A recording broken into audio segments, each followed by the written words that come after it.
This is the sixth chapter in SS1.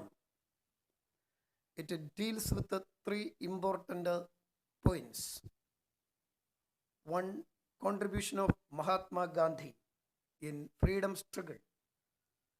Second, the leaders who haven't followed Gandhiji's path of struggle and their contribution.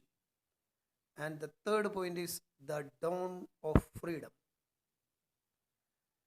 Let's explain and understand in detail one by one. In his autobiography, Mahatma Gandhi reveals how he was deeply wounded by the sorrows of Indian farmers or the Indian public. And he tried to explain the way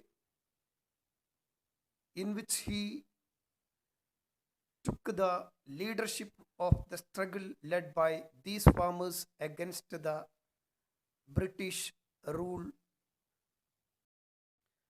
Soon after his interference in Indian politics, he became the first among the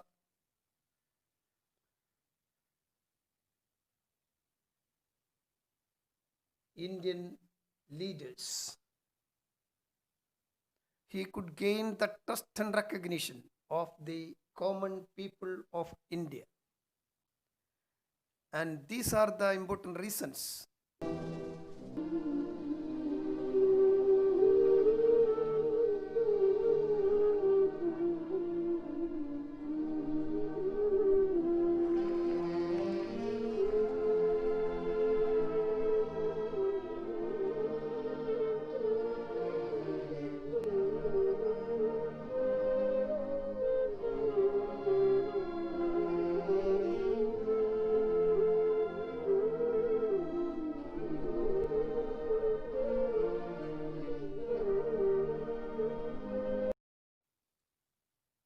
You have already learned in previous classes that his first political struggle was started at South Africa. Gandhiji reached there as an advocate of an industrialist, Dada Abdullah. As he was traveling from Durban to Pretoria, he was pushed out of the first class compartment, saying that he had no right to travel along with the British. The brutal system of apartheid wounded Gandhiji's sentiments. Within no time, he came to know the intensity of the racial discrimination. His experience at South Africa intensified his struggle in India too. This is the table which explains the early struggles led by Mahatma Gandhi. And we should know the reasons behind these struggles. One, the struggle of indigo farmers in Champaran.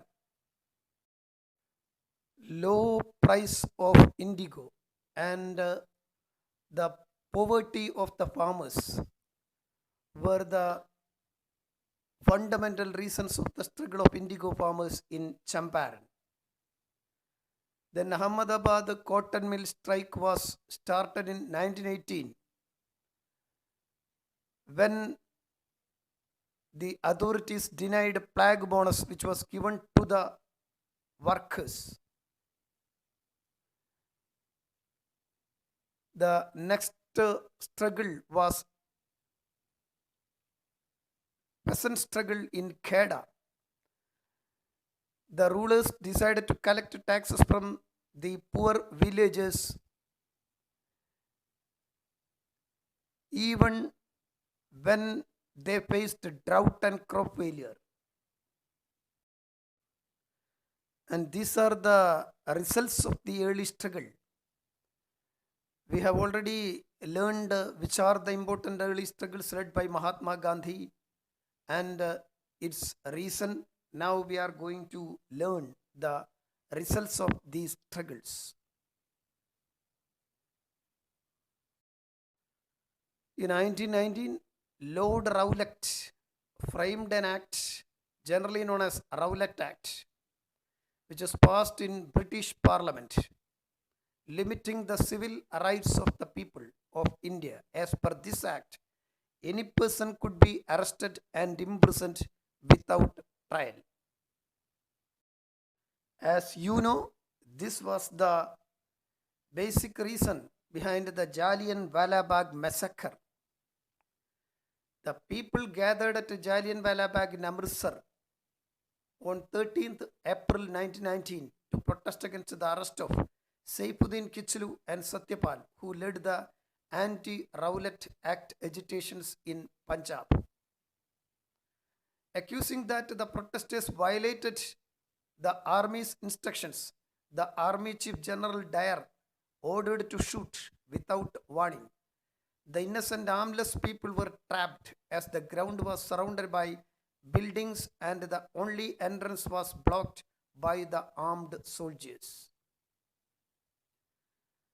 As per the British records, the shooting of 10 minutes killed 379 protesters. In fact, the death toll was actually double this. Fire!